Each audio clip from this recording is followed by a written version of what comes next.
I said, why in the world would you do something like this? And he didn't answer me.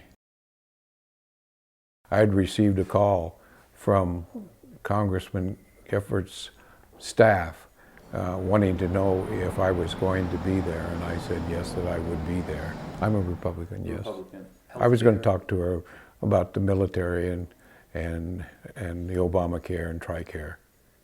I've worked for her, canvassed for her, done telephone calls for her. I carried a notepad with me with a couple of questions on it. A couple of gentlemen came up and they were ready to sweep me aside, and they weren't working for the Gifford staff.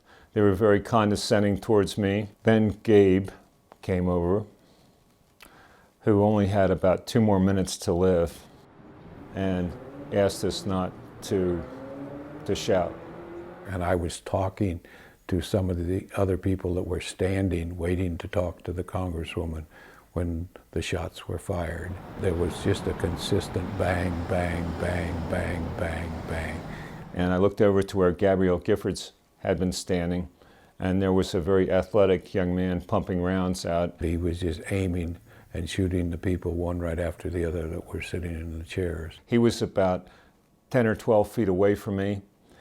He was firing directly towards me. Nobody screamed, you know, it was just kind of a rustling noise as they were hitting the floor. I supposed that it might be a good idea to get down on the ground and to play dead. As I was going towards the ground, I was hit in the knee. And when I ducked down, because they were ducking down, and I started to hit the ground, and that's when I felt the graze in the back of my head.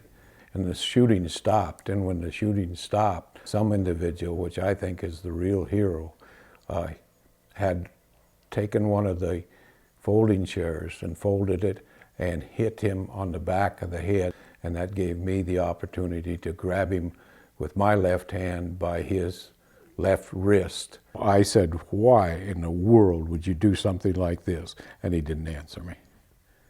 I started walking towards my car to get my cell phone, to phone it in. I recall staggering across the parking lot,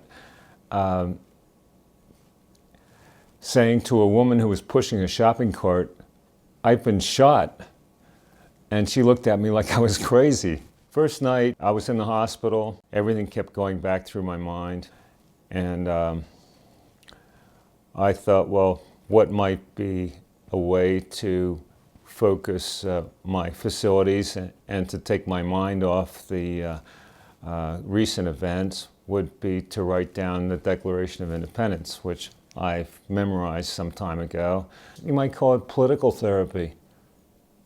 I'm a Democrat. Thomas Jefferson founded the Democratic Party. Some other people we've spoken to have talked about nightmares and trauma and stress. Do you feel that kind of anxiety? I didn't think that I did, but this morning on national TV, and you see the big screen right there, why they were showing these people laying on the floor in the airports, sleeping. And when I saw that, I broke down because, you know, it was just like seeing the people laying on the sidewalk over there that had been shot.